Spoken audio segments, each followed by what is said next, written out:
तुम्हाला सगळ्यांनाच माहिती आहे की पुणे शहराचा एक महत्त्वाचा भाग हा बारामती लोकसभा मतदारसंघात येतो आणि दर महिन्याला मी स्वतः सगळ्या माझ्या सहकारी माझे संघटनेतले सगळे नेते पदाधिकारी आम्ही दर महिन्याला किंवा जर सेशन असेल तर 4 आठवड्याचा गॅप 5 आठवड्याचा गॅप येतो कधीतरी आम्ही सगळे पुन्हा म्युनिसिपल कॉर्पोरेशनमध्ये एकत्रितपणे आम्ही सगळे येतो. आम्ही आमचे मित्रपक्ष शिवसेना आणि काँग्रेस पक्षालाही आम्ही त्याची सगळ्याची माहिती देतो. त्यांनाही आमंत्रण असतं, त्यांना वेळ असेल तर त्यांनी यावं अशी आमची भूमिका असते आणि सगळ्यांनी मिळून पुणेकरांचे प्रश्न हे मार्गी लावावे. आणि माझ्या ज्या भागाची लोकप्रतिनिधी म्हणून मी काम करते बारामती लोकसभा मतदारसंघातला खडकवासल्याचा भाग जो पुणे शहरात येतो त्याचा आढावा आणि एक उरलेल्या कामांची मागच्या वेळी जी कामं सांगितली त्याचा फॉलोअप ॲक्शन टेकन रिपोर्ट हा घेण्यासाठी आम्ही सगळे एकत्रपणे येतो. रस्त्यावरचे जे खड्डे पडलेले आहेत त्या संदर्भात आयुक्तांना काही सांगितलेलं आहे का? कारण खड्ड्यांचा त्रास पुणेकरांना जाणवतोय. 2 दिवसांपूर्वी आपण व्हिडिओ पाहिला असेल की एक पूर्ण माणूस जो आहे तो खड्ड्यामध्ये पांढरा मिळाला. पांढरा कागद तर एवढा खड्डा रस्त्यांवरती पाहायला मिळतो. त्या संदर्भात काय चर्चा झाली, आयुक्तांनी काय सांगितलं? नाही, अनेक महत्त्वाच्या मुद्द्यांवर आम्ही जे महत्त्वाचे मुद्दे मांडले हे सगळ्यांचीच भावना होती. एक तर खड्डे, दुसरा कचरा डेपो फुरसुंगीचा आजही तिथे आंदोलन चाललंय आणि असंख्य भागामध्ये शहरामध्ये आज कचरा पडू नये हे वास्तव आहे ह्या शहराचं. त्याच्यानंतर एक टॅक्सचा इश्यू आहे. जी नवीन गावं घेतली ते सगळ्यांना टॅक्स लावलेला आहे. माननीय अजितदादा असताना तुम्हाला आठवत असेल लोकसभे आणि विधानच्या सभेमध्ये त्याला स्टे दिला होता. त्याच्यानंतर विधानसभा झाली, यांची सत्ता आली महायुतीची आणि मग त्याला पुन्हा एकदा थोडंसं एक्सटेन्शन दिलं होतं, पण आता कुठला निर्णय झालेला नाही. हा पूर्णपणे या गावांवर अन्याय आहे. तर आमची मागणी आहे की हा टॅक्स जसा अजितदादांनी असताना इलेक्शनच्या वेळेस दादांनी जो निर्णय घेतला होता तो तसाच ठेवावा अशी आमची मागणी आहे. याचं कारण असं की मूलभूत सुविधा ज्या देण्याचं कमिटमेंट पुन्हा म्युनिसिपल कॉर्पोरेशनने दिली होती ती पूर्ण झालेली नाहीत. त्याच्यानंतर रस्त्यानंतर उंडरीचा एक अतिशय गंभीर विषय आहे. उंडरीमध्ये बऱ्याच लोकांचं म्हणणं आहे तिथे पोल्युशन प्रचंड वाढलेलं आहे आणि त्याच्यामुळे त्याचा एक रिव्ह्यू वेगळा घेतला आणि कमिशनरांनी आम्हाला शब्द दिला आहे ते स्वतः उंडरीला जातील. उंडरीत कचरा, पाणी आणि एअर पोल्युशन असे 3 अतिशय महत्त्वाचे प्रश्न आहेत. त्याच्यामुळे अनेक भागात पिण्याच्या पाण्याचा प्रश्न आहे. आणि एक महत्त्वाचा विषय आम्ही सगळे मिळून मांडला तो म्हणजे बावधनमध्ये तिथे एक केतकी ओढा आहे आणि त्या केतकी ओढ्यामध्ये संपूर्ण आणि मी अतिशय मनापासून आभार मानते की त्या भागातले जे कॉर्पोरेटर आहेत, आम्ही पक्ष बघत नाही इथे आम्ही लोकप्रतिनिधी, इलेक्शनला लढाई झाली ती झाली. आता मी जाहीरपणे बारामती लोकसभा मतदारसंघातल्या अनेक भागातल्या या कॉर्पोरेटरचे मनपूर्वक आभार मानते की त्यांनी पक्ष बाजूला ठेवून आम्ही त्या भागासाठी एकत्र काम करतो. त्यामुळे तेही अनेक नगरसेवक आले होते वेगवेगळ्या पक्षाचे आणि आम्ही सगळ्यांनी मिळून मागणी केली की बावधनला केतकी ओढा जो आहे त्याच्यावर रस्ता बांधला गेला आहे. आता दरवेळेस तिथे बावधनला फ्लडिंग होतं. आता तुम्ही मला सांगा, ओढा जर बंद झाला तर फ्लडिंग तर होणारच. मग हा रस्ता कोणी केला? आता कॉर्पोरेशन म्हणते PMRDAने केलंय, PMRDA म्हणते आम्ही विनंती केली की PMRD असू दे किंवा कॉर्पोरेशन असू दे ते दोन्ही सरकारचेच भाग आहेत. त्याच्यामुळे आम्हाला हा बावधनचा जसा नाल्याचा प्रॉब्लेम आहे तशा अनेक पुण्याच्या भागांमध्ये आज जेव्हा फ्लडिंग होतं, तुम्ही सगळ्यांनी अतिशय चांगलं कव्हरेज सहकारनगरच्या भागांमध्ये दिलं, तिथे पण फ्लडिंग झालं. एकता नगरला पण मागच्या वर्षी फ्लडिंग झालं, याही वर्षी फ्लडिंग झालं एकता नगरला. त्या संपूर्ण भागामध्ये फ्लडिंग का होत आहे याचं कारण असं की या संपूर्ण भागामध्ये नाले बंद झालेले, तोच प्रॉब्लेम बावधनला येतोय. त्याच्यानंतर अनेक ठिकाणी फुटपाथचं अतिक्रमण झालेलं आहे आणि खरं तर एक आढावा घेतला पाहिजे की खरंच किती प्रोजेक्ट्स झाली आहेत, किती प्रोसेसमध्ये आहेत आणि प्रपोज प्रोसेस काय आणि मग निधीचं विभाजन नक्की कसं चाललंय किंवा काय प्लॅनिंग आहे. आणि DSK विश्व त्या DSKमध्ये म्हणजे धक्कादायक आहे, तुम्हालाही आश्चर्य वाटेल कारण का महाराष्ट्र सरकार सातत्याने सांगत असतं की ते हे राज्य पॉवर सरप्लस आहे, म्हणजे वीज सरप्लस स्टेट आहे महाराष्ट्र. जर वीज हे सरप्लस आहे, गल्लीपासून दिल्लीपर्यंत त्यांची सत्ता आहे, तर मग DSKच्या संपूर्ण त्या भागामध्ये का तिकडे आम्हाला वीज मिळत नाही? संपूर्ण भागामध्ये आणि दिवसातून एखादा दिवस चुकून जात असेल अर्धा तास, मी मान्य करू शकतो, काही टेक्निकल इश्यू असू शकतो, पण धायरी जे पुण्याचा अतिशय महत्त्वाचा फास्टेस्ट ग्रोईंग भाग आहे, त्या भागामध्ये लोक रितसर टॅक्स भरतात, तिथे विजेचा प्रॉब्लेम दररोज होतोय. सरप्लस शहरामध्ये, राज्यामध्ये जर सरप्लस वीज आहे, तर मग माझ्या धायरीच्या लोकांना वीज का मिळत नाही आहे, याचं उत्तर महाराष्ट्र सरकारला आणि कॉर्पोरेशनला द्यावं लागेल. नाही नाही, ते थांबलंच पाहिजे ना, तातडीने थांबलं पाहिजे. उंडरीला तसाच प्रॉब्लेम आहे. उंडरीचा स्पेसिफिक ती सगळी टीम आली होती, सगळ्यांनी सुंदर सुंदर फ्लॅट्स घेतले, कारण का त्यांना वाटलं मागली टेकडी आहे, त्याच्यामुळे लोकांनी फ्लॅट घेतले. आता या सगळ्या टेकड्या फोडायचं पाप सारखं चाललेलं आहे.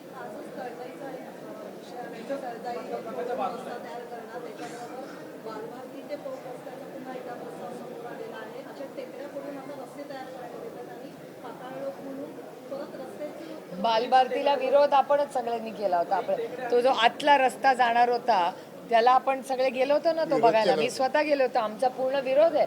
आमचं आम्ही विकास हा झालाच पाहिजे, आमचा आग्रह आहे, पण विकास आणि पर्यावरण या दोन्हीचा समतोल ठेवूनच विकास झाला पाहिजे. One at a time.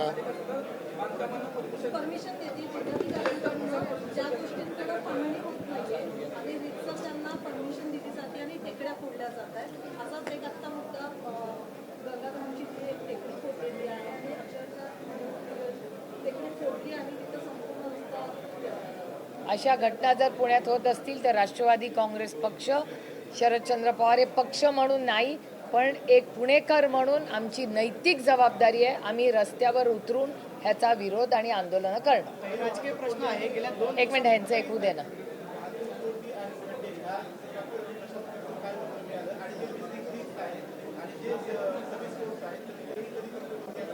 कालच आम्ही सांगत होतो, वारज्याच्या भागात आम्ही एवढा खटाटोप करून, हे टीमवर्क आहे, सगळे नगरसेवक सगळ्यांनी मिळून फॉलोअप घेऊन तो रस्ता लागला. आता एक 500 मीटर राहिला आहे, त्याच्यामुळे 2-2 तास ट्रॅफिक जॅम होतोय. आता हेच जबाबदारी सरकारने घ्यायला लागेल ना. ते म्हणणार नॅशनल हायवे म्हणणे. आता नॅशनल हायवे आणि कॉर्पोरेशन दोन्ही सत्ता एकाच बाजूने, डबल इंजिनचं सरकार आहे ना. मग डबल इंजिनच्या सरकारमध्ये कामं का होत नाहीत? त्याच्या भरडला जातोय पुणेकर ना, त्याला तासंतास बसावं लागतंय. त्या प्रदूषणामध्ये पेट्रोल डिझेलचे भाव काही कमी होत नाही आहेत.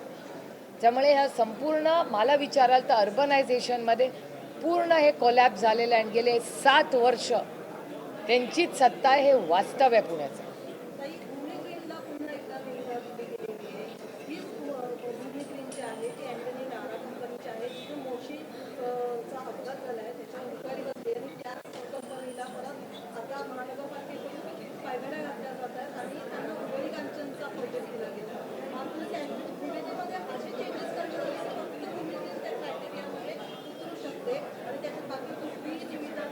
त्याच्या मागे कोण आहे हे बघावं लागेल आपल्याला. त्याच्यामुळे मला असं वाटतं त्याची आज आम्ही राईट टू इन्फॉर्मेशनमध्ये मागणी करू की नक्की त्याच्या मागची अदृश्य शक्ती कोण आहे.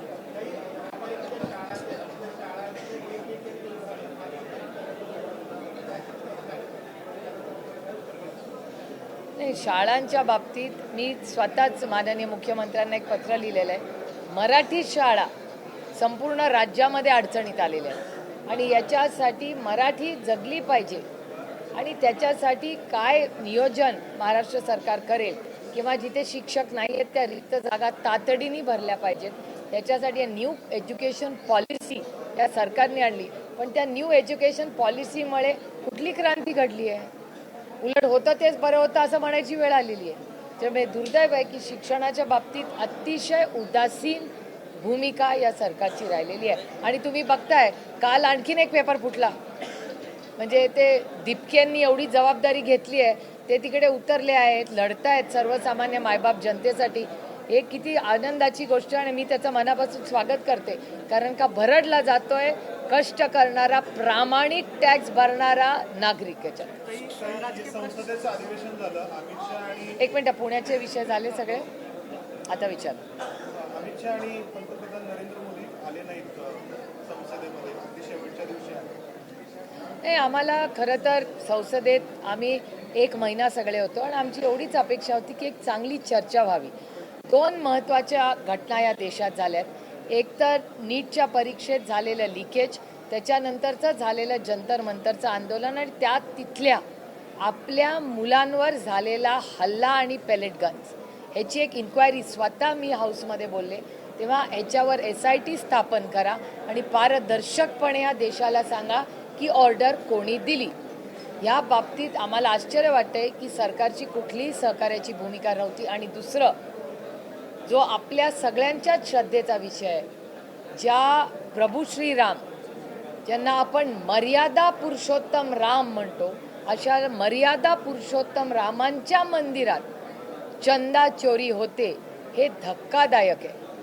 आणि त्याच्यामुळे म्हणजे आता मंदिरं पण सोडली नाहीत अशी भावना ही सर्वसामान्य मायबाप जनतेत आहेत. आणि त्याची इन्क्वायरी ही होईल तेव्हा होईल, पण व्हिडिओज पाहिलं ना, चोरी तर झालीच आहे ना. आणि त्याच्यावर चर्चा करायला का सरकार हो म्हणत नव्हती. आणि एक तुम्हाला सांगते मी की हाऊस चालणं, पार्लमेंट चालणं ही विरोधी पक्षाची जबाबदारी नसते, ती सत्ताधाऱ्यांची असते एका लोकशाहीमध्ये. त्याच्यामुळे दुर्दैव आहे की ह्या सगळ्या चर्चेमध्ये आम्ही प्रत्येक चर्चेला तयार होतो. ह्या देशात 2च उत्तरं आम्ही मागतोय. एक की आपल्या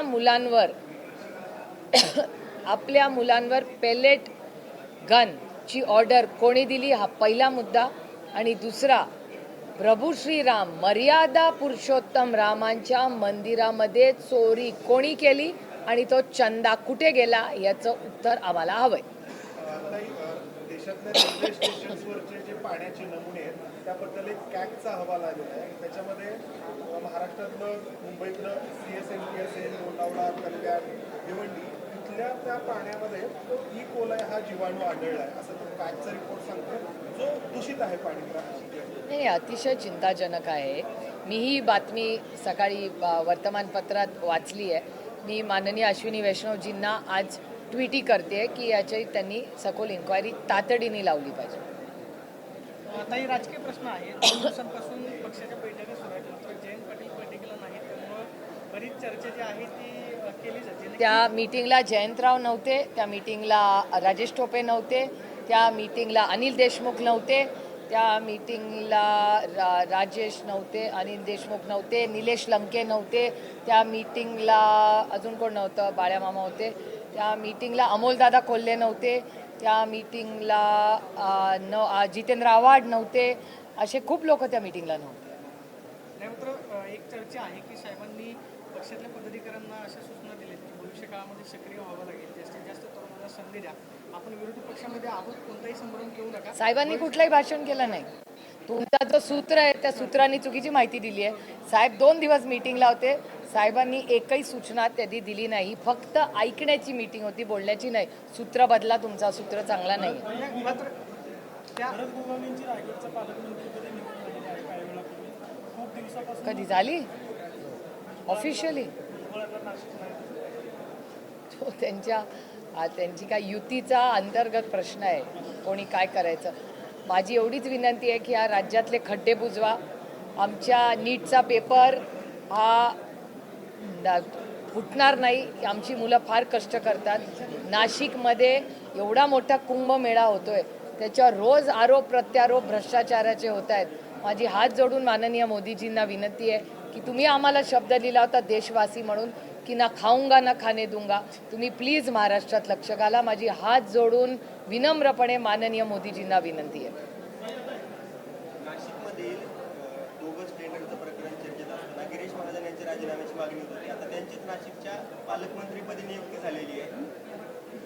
नाही, मग मी असं जर झालं असेल तर मी तातडीने माननीय मुख्यमंत्र्यांना याच्याबद्दल पत्र लिहीन की जर आरोप प्रत्यारोप होत असतील आणि जर बोगस, तुम्ही म्हणता तसं, जर बोगस टेंडर्स असतील आणि त्याच्यावर त्यांना आरोप जर होत असेल आणि त्याच्यात सत्य असेल तर हे अतिशय चुकीचा आहे, अयोग्य निर्णय असेल या सरकारचा.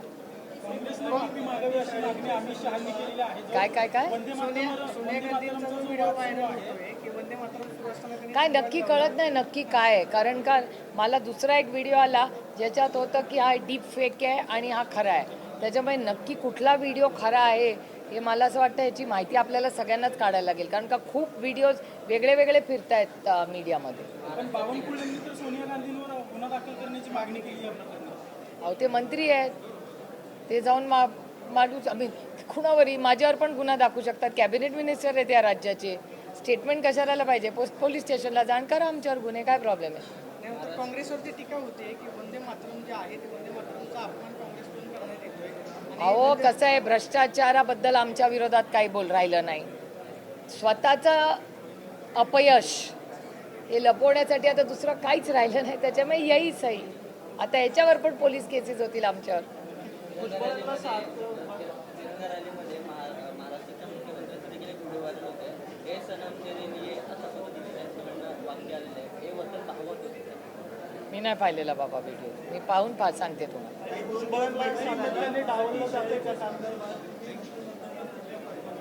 नाही खूप गंभीर प्रश्न आहे.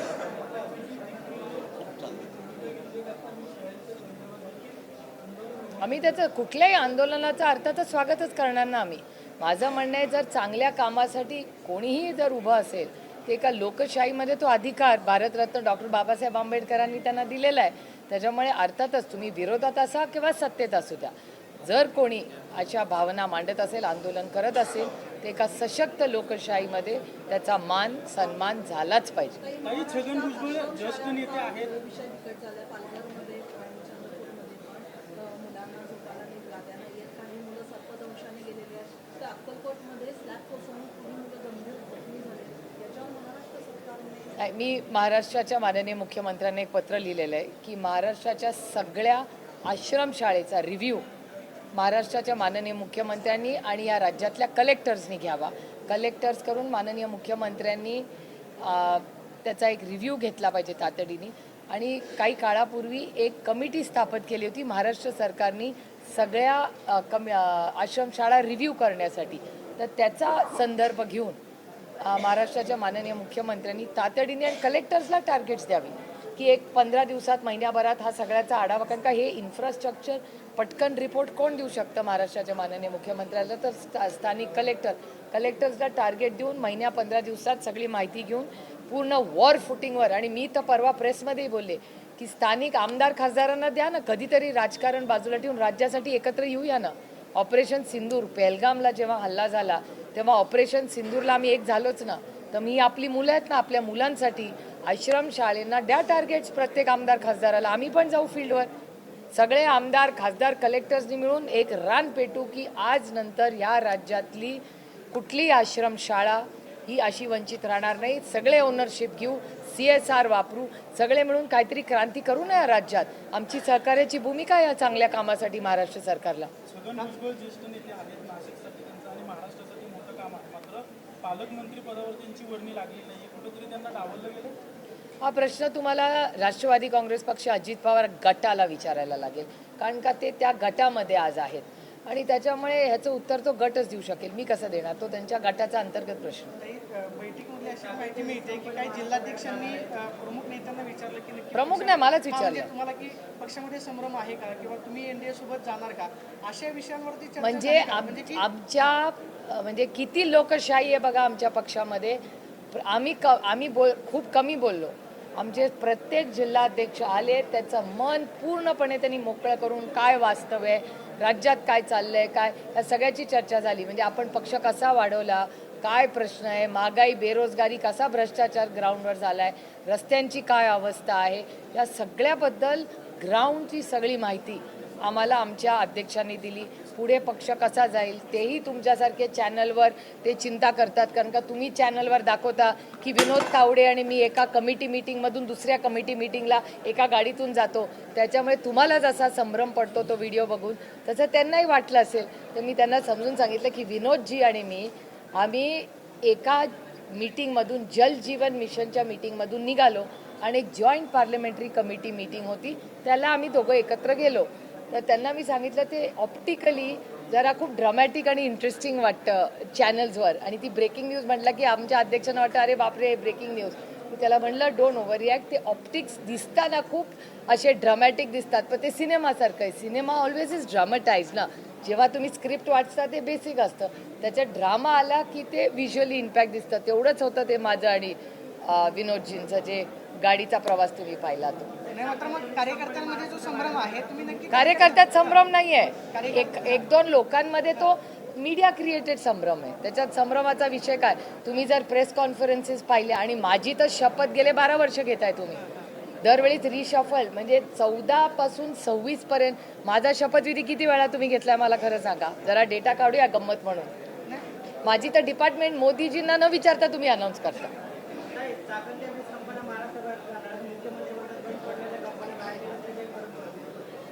नाही, आज मला नाही असं वाटत. मी जे देवेंद्रजींचं स्टेटमेंट ऐकलं त्याच्यात मी वाचलेलं, तुमचं जर स्टेटमेंट असेल तर ते ऐकून मी त्याच्यावर नक्की रिॲक्शन देईन.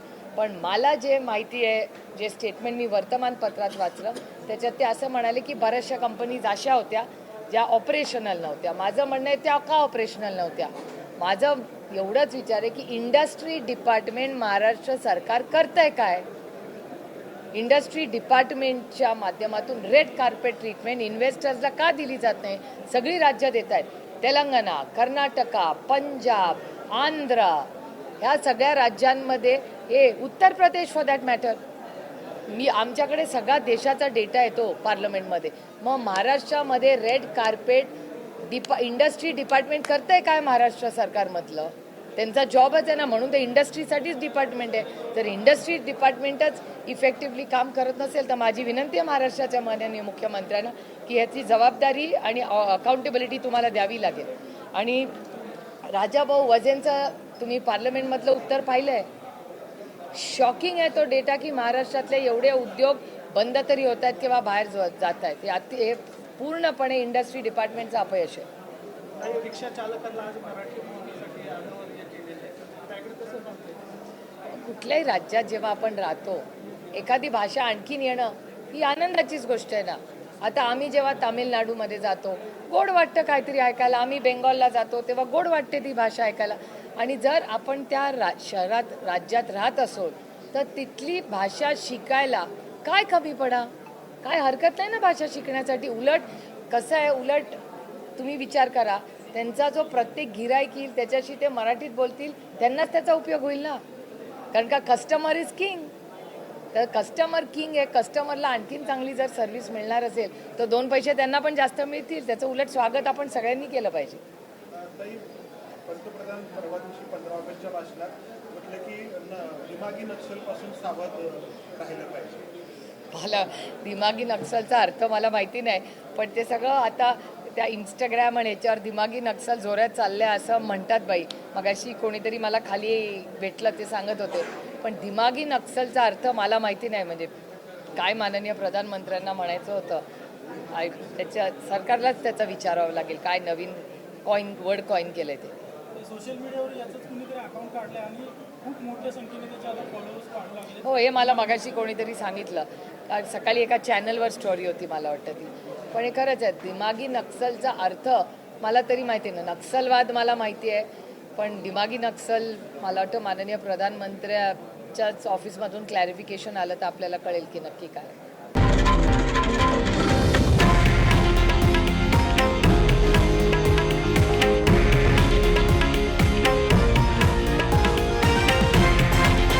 हे आहे देशातील नंबर 1 न्यूज नेटवर्क आणि आपण पाहत आहात TV9 मराठी, एकमेव.